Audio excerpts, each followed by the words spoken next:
love to share with you tonight from the Gospel of Mark, the 6th chapter.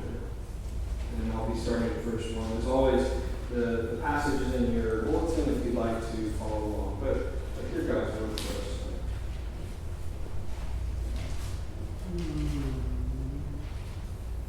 He left that place, that's Jesus, and came to his hometown. And his disciples followed him. On the Sabbath he began to teach in the synagogue, and many who heard him were astounded. They said, "Where did this man get all this? What is this wisdom that's been given to him? What deeds of power are being done by his hands? Is not this the carpenter, the son of Mary and brother of James and Joseph and Judas and Simon? And are not his sisters here with us?" And they took offense at him. Then Jesus said to them, "Prophets are not without honor except in their hometown and among their own kin and in their own house."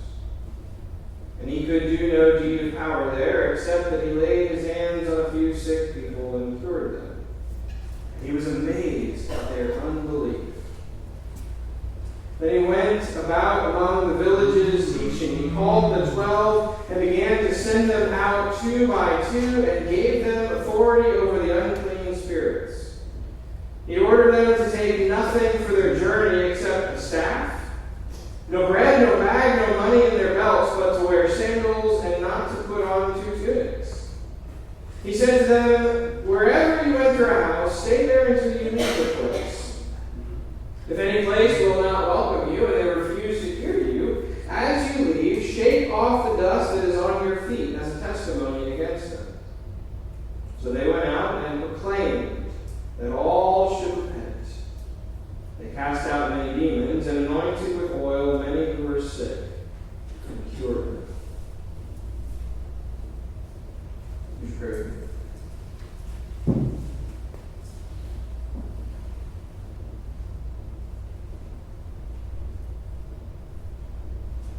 God, open our hearts and open our minds to the movement of your Spirit and to the work of your holy and loving word. Speak through me. If need be, speak in spite of me, so that we would hear from you and you alone. Amen. So years ago, I worked for Apple. Worked for them for a little over 3 years. Most of my time at Apple was in New York City, and I loved New York City, and I loved, maybe not so much always working for Apple, but I worked with an incredible team of people. I loved the people that I worked with. Many of them are still some of my closest friends, and I enjoyed it. Now, I have to tell you also, though, that my job title was Lead Mac Genius. And I know that is easily one of the most awkward and definitely one of the most pretentious job titles that I have ever heard, or certainly ever had. But as a part of my job, I taught classes in Soho. I repaired people's computers. I handled training for the incoming Mac Geni. And of course, as one of the managers of that team, the less occasional than I would prefer, but the occasional customer service issue when things would get out of hand. And one day when I was there, just sort of hovering and trying to help out where I could, a customer came in and sat down, and they began to speak to the genius, which is the tech support person that they were working with, and just immediately were yelling. And so, it doesn't take a great manager, not that I ever was, but I knew, I just wanted to get a little bit closer, just in case I need to step in. But he just was laying into this young woman, and she barely had a chance to say anything, and he just, it was ugly, and it was mean, and it was vicious, and I was uncomfortable for her. And finally, if just to step away from it, she finally said, let me take the computer that you're having issues with, and I'm just going to take it into the back and run a test on it and just see what we might be able to do to help. And I felt for her as she took the computer back to the house But I just stayed for a moment, and as soon as she walked away, his demeanor changed instantly to a calm and collected-looking person, and turned to his son and said, "That's how you have to treat people like this if you want to get anything done." I'll never forget that, because it took everything I had to not correct him, to not make as clear as I possibly could to him and maybe his son that he could not have been more wrong.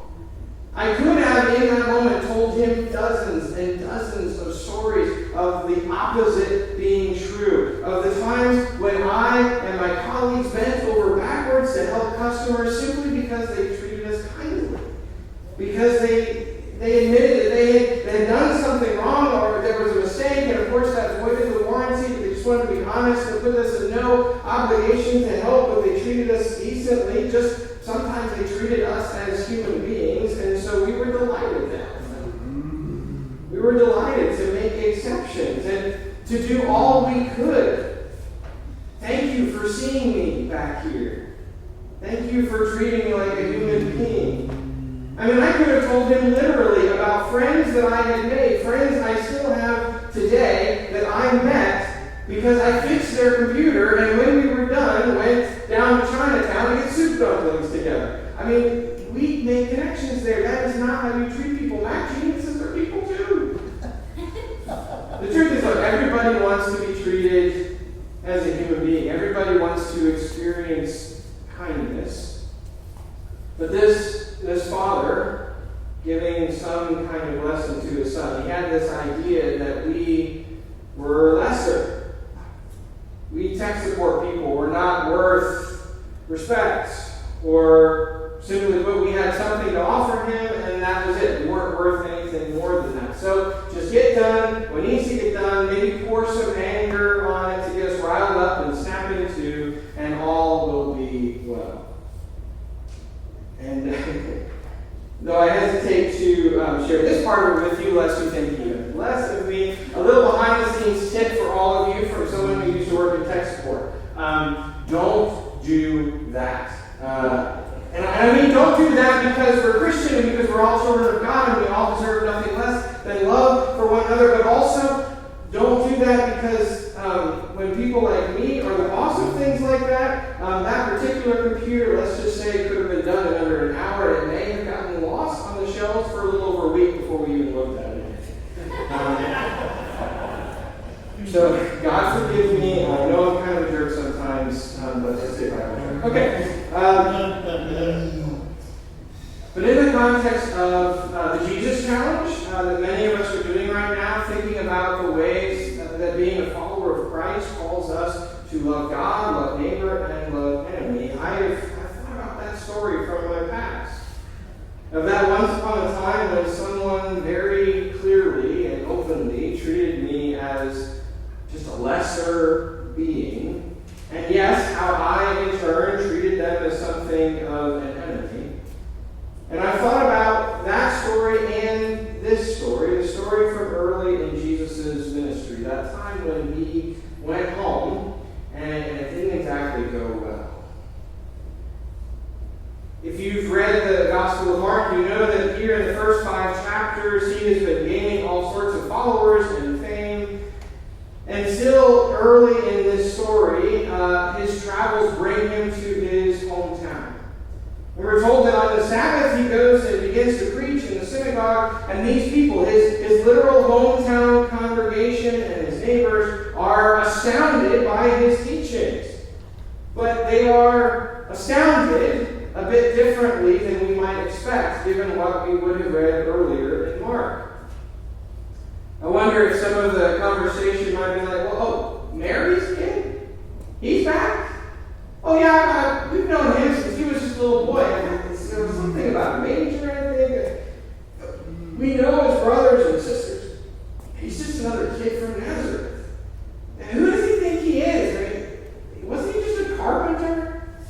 Is he grown too big for his britches? They get so caught up in the things they already knew about Jesus, so chosen choked by their prejudice and their limited experiences with him that they couldn't even hear his message or learn from his teachings. They were convinced that this simple working-class carpenter from their town couldn't possibly have become this teacher and prophet. And so he was ignored. In fact, he was even denied because of the limits that they placed on him. And they did so in part, I'm sure, because they had very particular ideas of who the Messiah would be. The Messiah was supposed to be powerful and mighty, glamorous. And Jesus, this guy that they knew as a child, knew him as essentially a blue-collar worker of their town, knew his family still. Jesus was not any of those things. And because he wasn't, because he didn't fit the mold of their expectations, they leaned on what they already knew, the more comfortable stories of their experiences of him, and they disqualified him, discounted him, and reduced him to those simpler details. And so Jesus responds, I would imagine, exasperated. I suppose prophets have very little honor in their hometown, among their relatives, on the streets they played in as a child. And we're told that he does some teaching in the villages surrounding Nazareth, healed a few people, but he had a noticeably quiet ministry during the time he found himself in his hometown. And there's one thing I do want to be clear about on this passage. It was not Jesus' power that was limited by the lack of faith of the people of Nazareth. This is the same Jesus who, in the chapter before, raised Jairus' daughter from the dead as members of his household scorned him for even seeking out this guy Jesus. Jesus who miraculously healed a woman from her hemorrhages as she simply, faithfully reached out just to touch his cloak. And later, in this very chapter, Jesus will miraculously feed over 5,000 people in the midst of and in the face of doubt from his own disciples. Look, Jesus is not limited by their reduction to him as just a carpenter, but their refusal to experience him as more was a denial of that power. So their denial, it doesn't remove the power from Jesus, but it does diminish the extent that they will experience that power. They trip over themselves. They trip over their prejudice and proclaim Jesus the carpenter and miss Jesus the Son of God. And then Jesus sends out his disciples. And I can't help but notice in the passage that his hometown experience seems to have influenced the instruction that he gives to them. He says, go, take authority, and minister. And by the way, if any place will not welcome you, and they refuse to hear you, as you leave, shake off the dust that is on your feet. If they don't want to hear what you have to say, leave.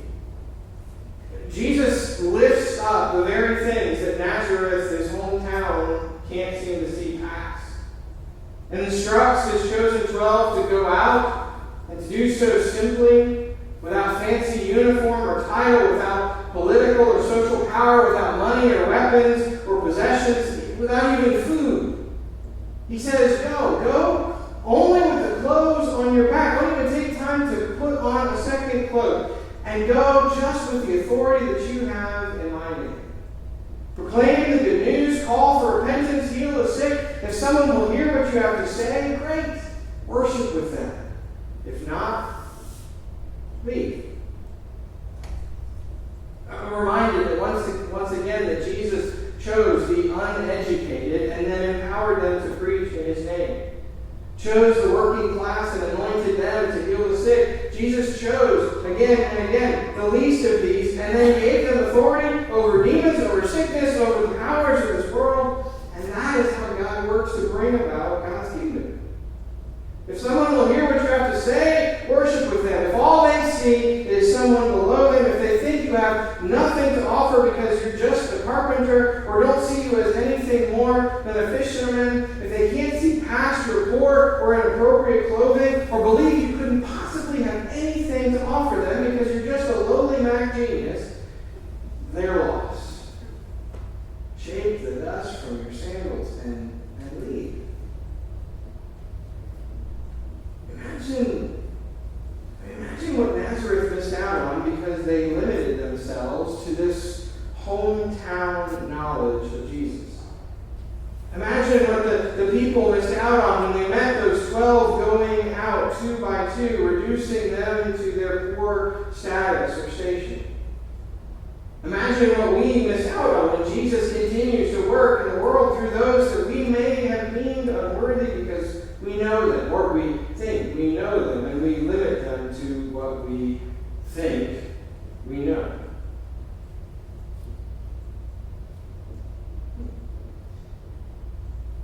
Several years ago, I found myself in a new job, and it was also in a new community.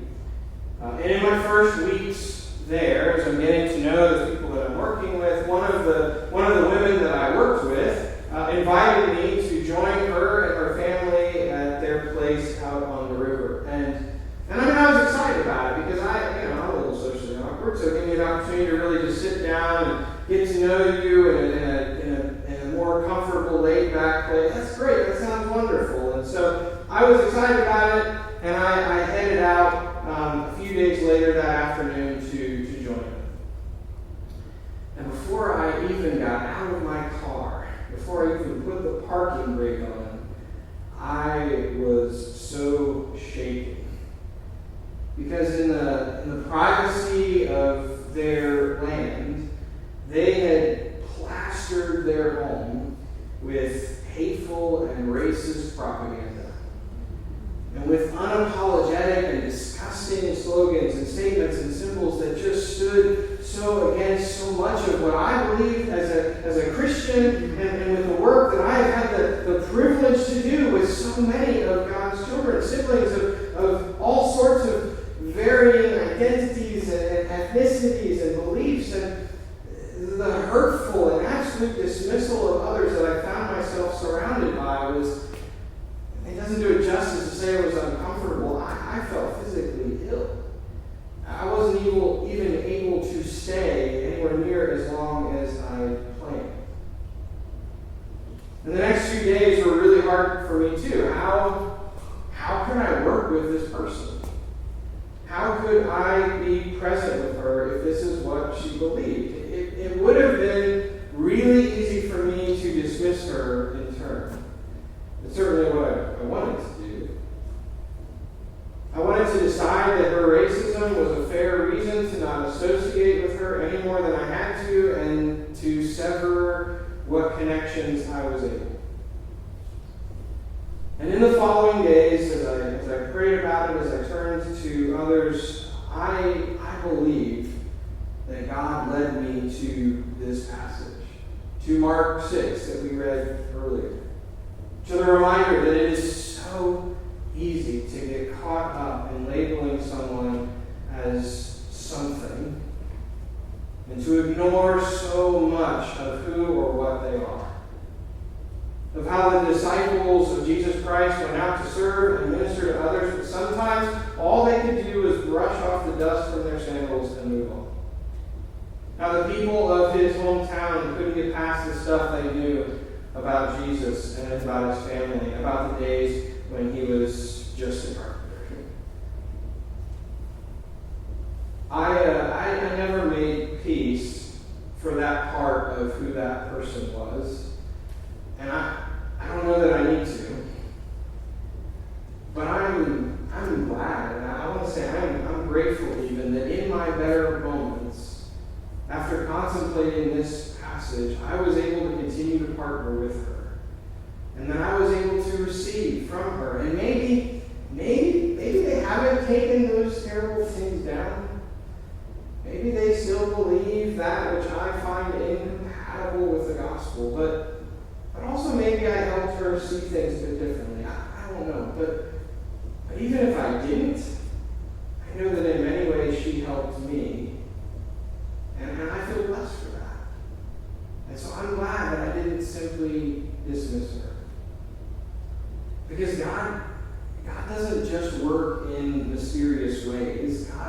works through mysterious people. God works through all kinds of people. The great King Solomon wasn't great until God got a hold of him, rewarding him for his humility. God worked through Paul, who had been Saul, persecuting the early church with great effectiveness. God worked with the drunkard Noah, with the sullen and contentious Jonah, with a stuttering orphan named Moses, with an uneducated and brash fisherman. You might have heard of him. His name was Simon Peter. Worked with hated tax collectors, and albeit to a lesser degree through bumbling jerk ex-Mac geniuses. God works through all